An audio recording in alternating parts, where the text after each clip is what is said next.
Bonjour à toutes et tous. Merci d'être avec nous pour ce nouvel épisode de La Grande Hache, l'émission d'histoire du média. Le harem, c'est un élément de premier plan dans les fantasmes que l'Occident se fait, et depuis très longtemps, de l'Orient et du monde musulman en particulier, des femmes à libre disposition d'un homme tout-puissant. Voilà un thème majeur de l'orientalisme, ce qu'on a appelé de longue date l'orientalisme, c'est-à-dire de ces représentations que nous nous faisons de l'autre en Orient. J'ai le plaisir de recevoir aujourd'hui Jocelyne Darkia. Bonjour. Merci beaucoup d'être avec nous aujourd'hui. Jocelyne Darkia a publié il y a peu une somme en 3 volumes magnifiques aux éditions Anacarsis qui s'appelle « Harem et sultan, genre et despotisme au Maroc et ailleurs, du XIVe au XXe siècle ». C'est donc une histoire au très long cours qui est organisée chronologiquement en 3 volumes. On va y revenir. Vous êtes donc anthropologue et historienne. Historienne surtout. Mais votre institution de rattachement, l'École des hautes études en sciences sociales, promeut depuis très longtemps l'anthropologie historique, un rapport un peu structural à l'histoire, hein, aux sociétés du passé. Directrice d'études donc à l'EHESS. Un de vos tout premiers livres, c'était Le Divan des rois, le religieux et le politique dans l'islam. Vous avez aussi écrit, entre autres, 2 livres sur les musulmans dans l'histoire de l'Europe. Le harem, donc cette représentation chargée d'érotisme politisé, depuis au moins, je pense, en Europe, le XVIe siècle, hein, ça fait tout de suite penser, bien sûr, aussi à Montesquieu, à la façon dont les Lumières, au XVIIIe siècle, fantasment ce despotisme pour dénoncer éventuellement celui qui est subi en Occident, mais c'est toujours évidemment lié au rapport de genre, hein, vous le dites tout de suite dans votre titre, genre et despotisme. Pardon. Qu'est-ce que c'est d'abord un harem ? C'est difficile à définir finalement. Le terme lui-même, il est tardif et il est d'un emploi spécialement tardif dans les contextes marocains qui sont au cœur de mon enquête, en tout cas par lesquels je débute cette enquête, puisqu'on emploie le terme harem qu'à la toute fin du XVIIIe siècle, dans les premières années du XIXe siècle. Ah oui, c'est très récent. Donc c'est vraiment très, très récent. Et c'est devenu un terme générique pour nous qui définit la composante féminine, finalement, d'une grande maison, et principalement d'une grande maison politique. On peut le comprendre comme étant un espace de la maison réservé aux femmes, mais c'est une définition qui ne tient pas vraiment la route, puisque les hommes de la maison y ont également accès. Donc, en fait, et puis c'est un terme qui n'est pas utilisé dans les langues, dans la langue arabe notamment, au Moyen-Âge ou à l'époque moderne. Son adoption est très récente. Quel est le lien avec le sérail ? Est-ce que c'est un mot qu'on utilise antérieurement ? Oui, c'est le terme qu'utilisait notamment Montesquieu. C'est sérail qui renvoie à un terme arabe et turc, persan, saray, mais qui définit aussi le palais, tout simplement. Là, il y a une définition plus large. Quand on dit quelqu'un aujourd'hui dans l'expression courante, il est du sérail, ça veut dire en fait qu'il appartenait déjà à ce groupe, et c'est pour ça qu'il a pu faire son chemin. Et donc, à l'époque moderne, au temps où on commence à élaborer dans la philosophie politique un modèle du despotisme oriental, sérail a le double sens de palais, et donc de maison des commensaux du monarque, et puis le sens de maison des femmes. Et cette connexion, à elle seule, suffit à montrer que les femmes pouvaient être investies d'un rôle politique, ou qu'un rôle politique pouvait leur être reconnu. Alors qu'il y a le présupposé, en tout cas c'est très clair dans les lettres persanes de Montesquieu par exemple, que le sérail c'est un lieu de domination absolue, toute puissante d'un homme sur toutes les femmes qui sont à sa disposition et qui sont condamnées à être muettes, ou en tout cas totalement passives, éventuellement à comploter. Et puis il y a aussi ces figures de l'eunuque, cette figure de l'eunuque dont vous parlez, qui a une place dans cette structure-là. Au fond, vous avez eu 2 objets d'histoire, on a l'impression. Il y a d'abord la réalité de ces rapports de genre dans les maisons princières dans la longue histoire de l'islam. Et puis de l'autre, c'est tout aussi massif peut-être, et peut-être au moins aussi complexe, l'image que l'Occident s'est faite de tout cela au fil du temps, donc l'orientalisme. Oui, on ne peut pas désintriquer la construction de ce double artefact du harem et du despotisme. On ne peut pas désintriquer la représentation occidentale de l'investigation sur la réalité elle-même. Il y a eu un livre qui a fait date en son temps d'Alain Gros-Richard, Structure du sérail, qui parlait dans son sous-titre d'une fiction du despotisme asiatique. Donc il fallait effectivement déconstruire une fiction. Mais le harem lui-même relève, à certains égards au moins, d'une fiction. Et donc, en fait, mon ambition, c'était un petit peu de remettre tout ça à plat et de repartir dans une histoire au long cours pour tout remettre en perspective, finalement. Vous avez été obligé de commencer par une mise au point historiographique plantureuse, justement pour mettre à plat tout cela. Et puis ensuite, vous vous lancez dans une démarche chronologique. Oui, c'est-à-dire que comme vous le disiez, nous sommes complètement pris, j'allais dire, noués par cet imaginaire du harem, une question qui, en fait, est très, très actuelle avec tous les débats politiques autour de la place des femmes dans l'islam, la soumission des femmes, l'esclavagisation des femmes, leur oppression, en lien avec un pouvoir ontologiquement despotique, oppresseur, incapable d'évoluer vers une démocratie. Donc il fallait absolument retracer une sorte de généalogie de cette fatalité d'échec, finalement, défataliser cette histoire en la remettant en contexte sur le plan historiographique, et puis après, oui, tout reprendre sur le plan historiographique, sur le plan chronologique, pardon, pour montrer que on peut lire l'histoire tout à fait autrement. Et je ne m'y emploie pas seule, c'est-à-dire qu'il y a à l'heure actuelle une très grande vitalité de la recherche historique sur les mondes islamiques, sur les sociétés islamiques, depuis plusieurs décennies, et plus spécialement depuis le 11 septembre 2001, qui paradoxalement a donné un élan à la recherche, a attiré à l'histoire de l'islam beaucoup de jeunes chercheurs. Et donc, en fait, je mobilise aussi toutes ces avancées historiographiques, scientifiques, des dernières années, des dernières décennies. Il y a un enjeu majeur en relation avec la thèse de choc des civilisations, j'imagine, puisque finalement, cette thèse-là est un avatar de plus de l'orientalisme, mais avec une fonctionnalité politique très dangereuse. Bien sûr. La thèse du choc des civilisations, de longue date, on s'emploie à la remettre en question en travaillant déjà sur les interactions entre les sociétés, notamment maghrébines, enfin, de l'Occident musulman et l'Europe.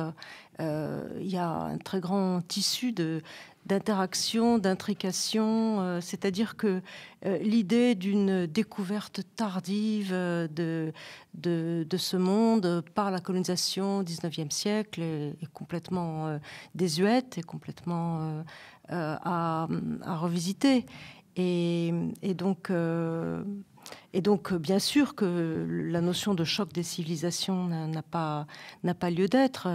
Si je peux me permettre ce rappel, j'ai publié en 2005 un petit livre, Islamicité, qui se concluait sur l'idée que le conflit existe, mais le conflit n'est pas un choc de civilisation.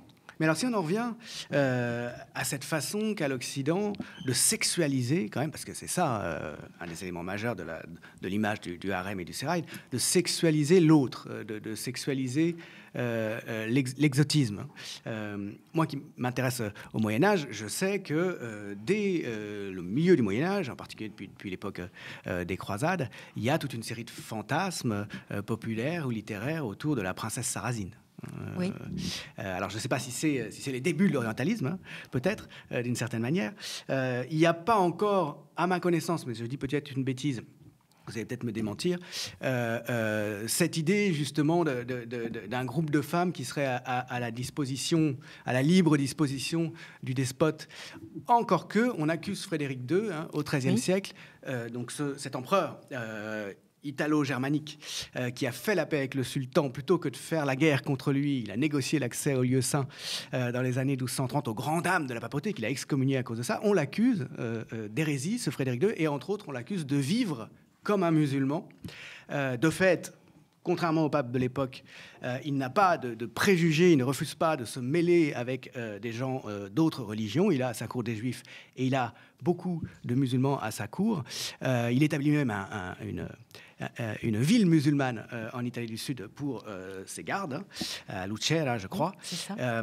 Et on l'accuse, ça fait partie, disons, des accusations contre lui, d'une sexualité débridée à la musulmane. Donc finalement, j'avançais qu'il n'y a peut-être pas encore cette idée, mais est-ce que, si on repart de là? Oui, si on repart de là, je pense qu'on peut distinguer au moins deux plans différents. Il y a un plan religieux, théologique, où il y a un scandale de la sexualité des musulmans, avec la figure du prophète lubrique, la lubricité du prophète. À mon avis, d'ailleurs, c'est quelque chose qui fait retour à l'heure actuelle.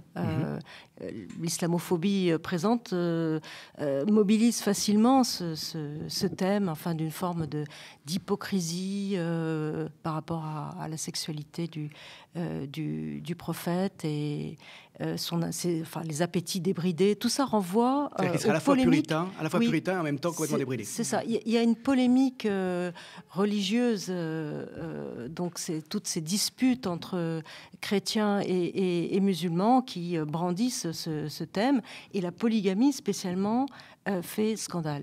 Mais en même temps, la polygynie n'était pas propre au monde musulman. C'est le moins qu'on puisse dire. Et oui, et on sait de plus en plus maintenant que se développent les études sur l'esclavage, la quantité de concubines musulmanes qu'il y a pu y avoir en Europe, principalement en Europe du Sud, mais pas seulement. Et même si vous prenez le style de vie des princes de la fin du Moyen-Âge, tout à fait, ils ont des dizaines et des dizaines de bâtards. Le duc de Bourgogne, voilà. Par exemple, au XVe siècle, était réputé parce que, il avait une grande réputation, ou le roi René, parce qu'ils avaient vraiment des bâtards en très grand nombre. C'était une marque de virilité. Et c'était de bons chrétiens, hein, tout à fait mariés et dans de bons termes avec l'Église. Oui, et même dans des classes sociales plus modestes, c'était des pratiques tout à fait tolérées, ou en tout cas fréquentes. Et donc, en miroir, ces sociétés se reconnaissaient, il n'y avait pas de scandale majeur, et politiquement, ça n'a pas constitué non plus, pendant très longtemps, un scandale absolu, c'est-à-dire que quand un prince musulman demandait l'asile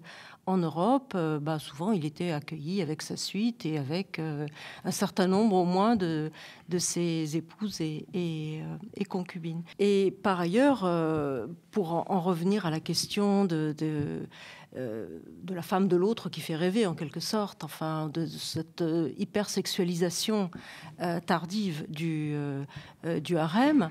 Bon, il y a en arrière-plan toute la problématique d'une conflictualité qui passe par le viol, mais aussi par la captation des femmes de l'autre, qui passe aussi par des jeunes garçons raptés, asservis sexuellement. Il y a eu le thème du mort sodomite aussi, toutes les craintes qu'on pouvait avoir pour les jeunes mousses en mer qui étaient raptés par les morts et puis qui devenaient ensuite leurs mignons éventuellement ou leurs pages.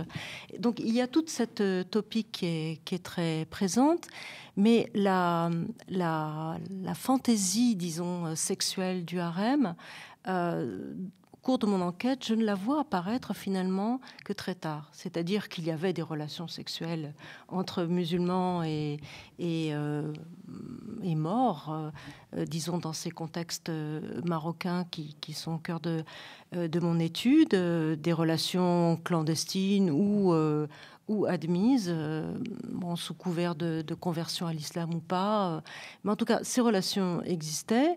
Mais quand est-ce qu'on développe le thème d'une hypersexualité? C'est vraiment avec la topique orientaliste du harem. En fait, c'est le regard des Européens sur, c'est ça. C'est sur cet Orient-là. Quand cesse toute considération politique, quand cesse tout respect de l'adversaire, finalement, on passe à une hypersexualité des corps et on passe à l'idée d'une possible annexion des femmes, d'une césure entre les hommes et les femmes qui permettrait finalement une forme d'extraction des femmes.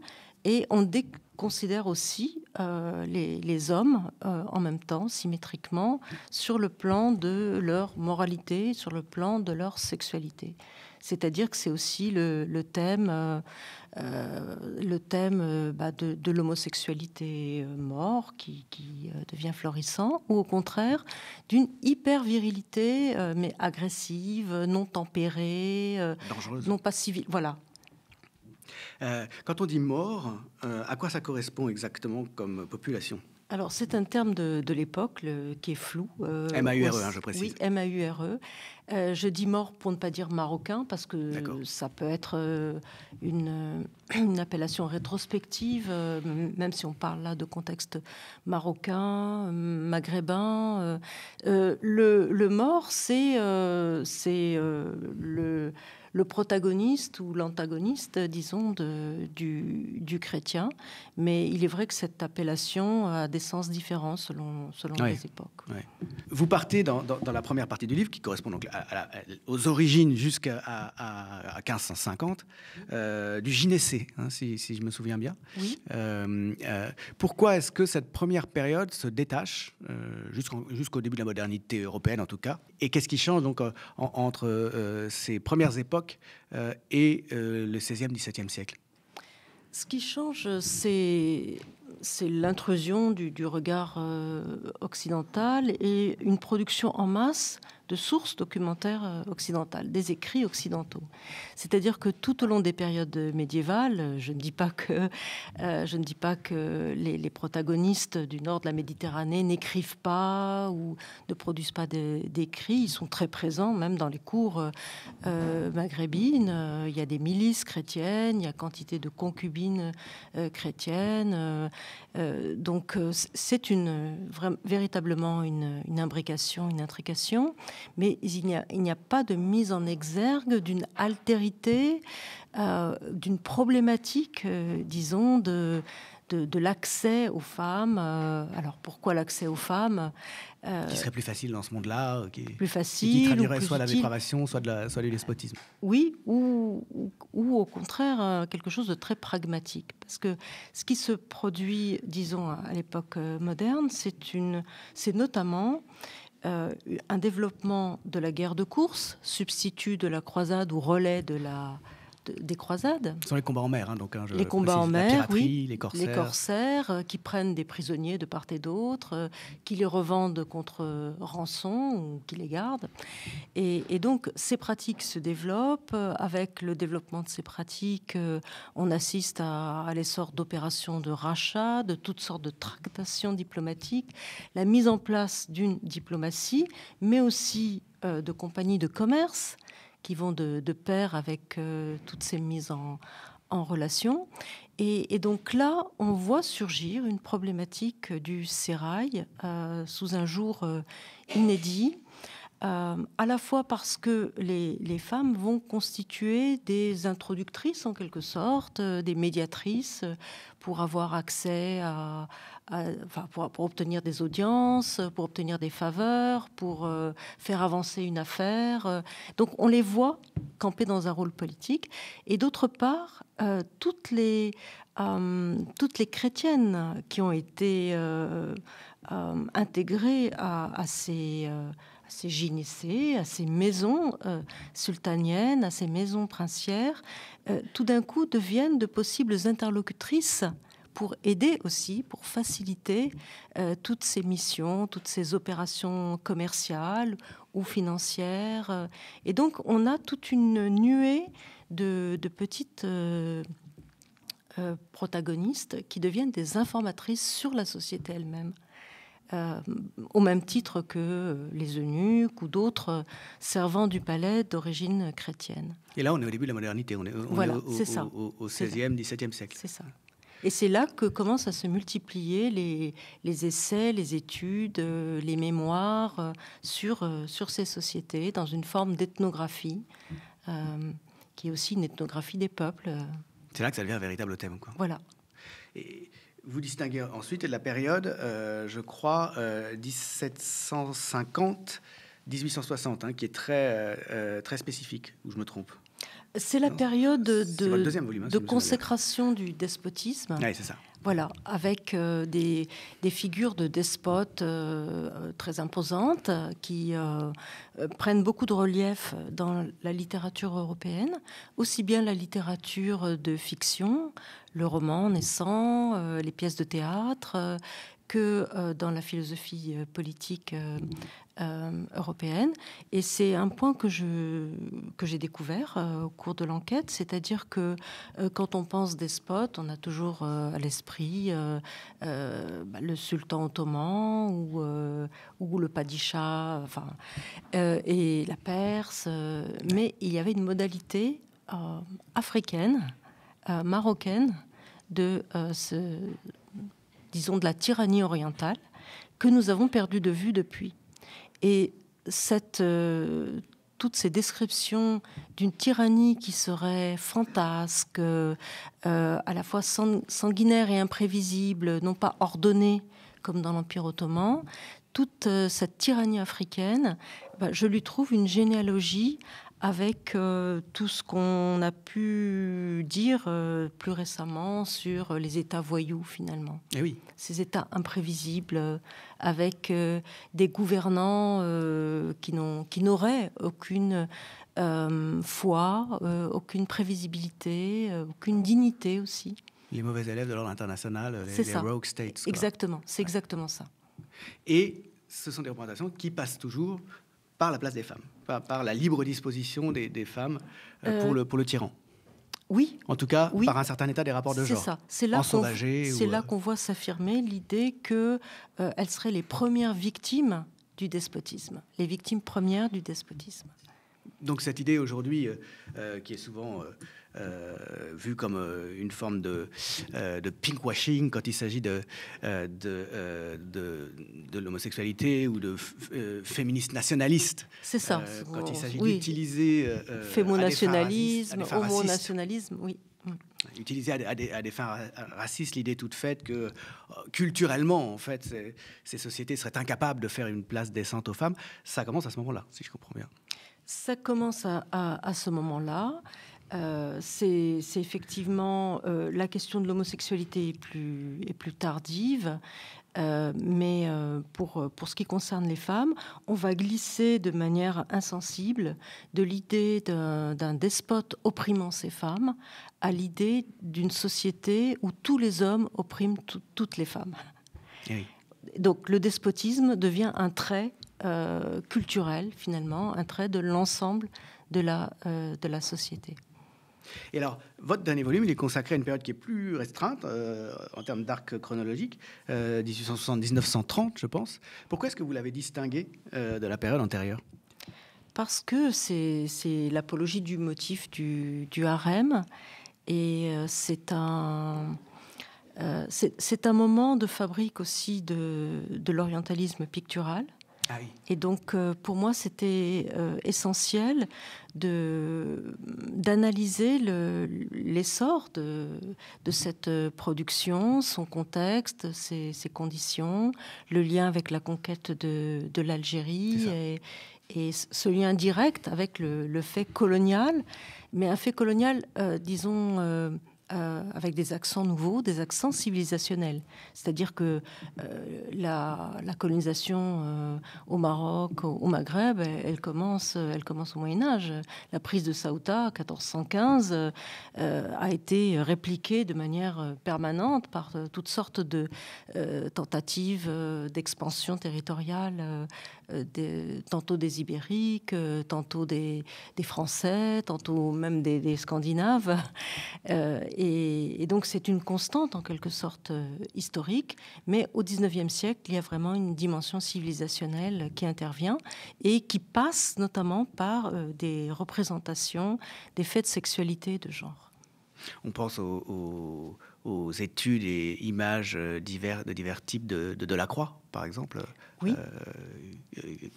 Oui, Delacroix, qui est un peintre absolument sublime, magnifique. Je veux dire, on peut pas le nier, mais il est important de se rappeler que la découverte du Maroc par Delacroix, l'éblouissement qu'il a ressenti à ce moment-là, interviennent dans un contexte très précis, juste après la conquête d'Alger, dans un moment où il est envoyé en ambassade, avec une ambassade française, destinée à rassurer le sultan du Maroc sur les intentions pacifiques de la France. Et donc il arrive au Maroc dans un contexte où la société est vent debout contre les Français, est absolument braquée contre la politique française.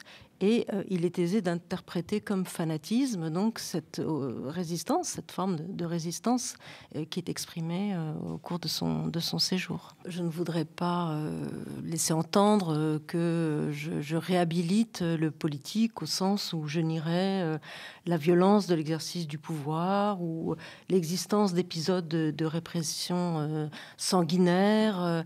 Mais cette brutalité politique, d'abord, il faut la replacer dans le contexte de l'époque moderne notamment, où c'était des pratiques absolument courantes et normales dans toutes les sociétés.